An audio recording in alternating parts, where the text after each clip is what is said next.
to share something that happened to me this morning in case it helps anyone.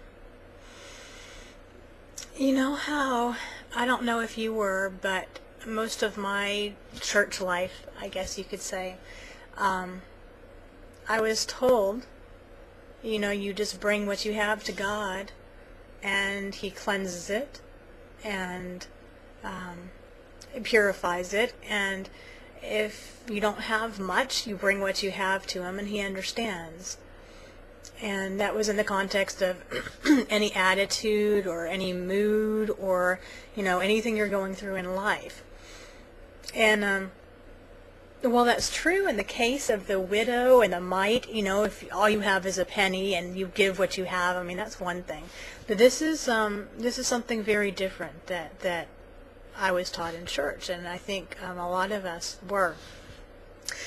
So I was running late to my devotional time. I like to start my quiet time in the morning a little after 6:30, and I was late. Had slept really badly last night, and I was late getting to it, and late to my devotional time makes me feel kind of grouchy. So there I sat, kind of grouchy in front of God, and yeah, I'm just sharing this with you, sharing the truth with you. I said, God, you're going to have to do something with this.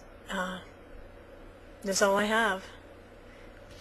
And He reminded me of a study that He had shown me. And isn't it funny how He prepares us beforehand for what's going to happen? Now I have heart knowledge of the study, not just head knowledge. In Malachi, and I'd like to read you the verses at the end of this video, God was condemning the priests for giving substandard sacrifices. And He was telling them that the fires that they lit to consume the sacrifices, they were useless. And He said, why don't you just that someone would just close the temple doors. And back then, if someone had closed the temple doors, there would be no way to offer a sacrifice. In other words, God was saying, you know what, just don't even give me the sacrifice. I don't want them. It's an abomination to me. And He brought that back to my mind.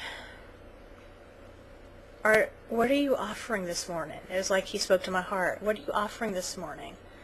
Are you offering me a substandard sacrifice? Are you lighting a useless fire before me? Is this what you're coming to me with? Your, bad mood and your grouchiness?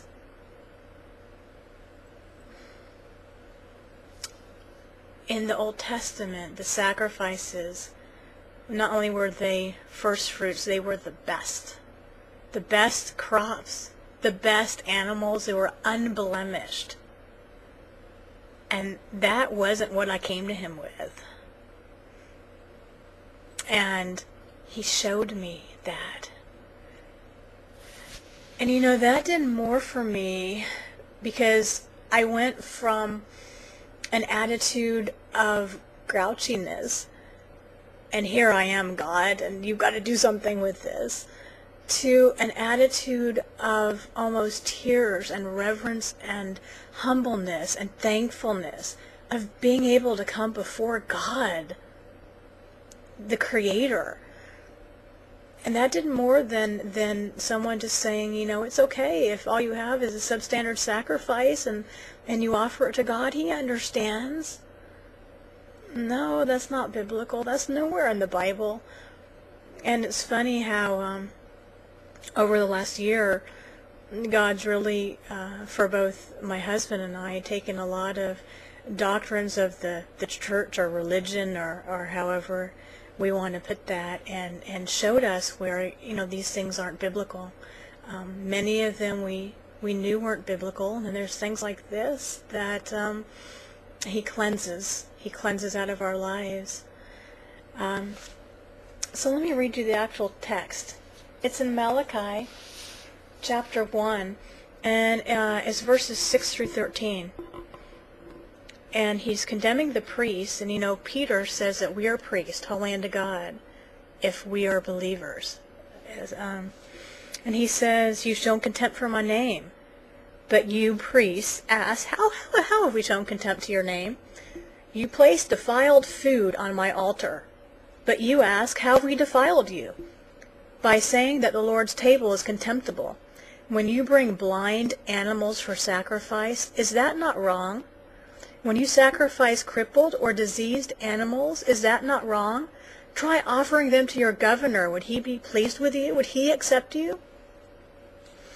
Oh, that one of you would shut the temple doors, so that you would not light useless fires on my altar. I am not pleased with you, says the Lord of hosts, and I will accept no offering from your hands. My name will be great among the nations, from the rising to the setting of the sun, and every place incense and pure offerings will be brought to my name, because my name will be great among the nations. And when we come with something substandard to God, not the best, when we come with a blemished sacrifice, that's not acceptable to God. We're lighting a useless fire before him. And we don't have the choice as Christians not to sacrifice at all. Romans 12 says that our lives, our whole entire lives are a sacrifice. Everything we do should be the best for God and a sweet-smelling savor to him. The Old Testament, when the sacrifices, when it was a good sacrifice, it talked about it being a sweet-smelling savor to God. And that's what our lives should be to him. That's what everything we do should be to him.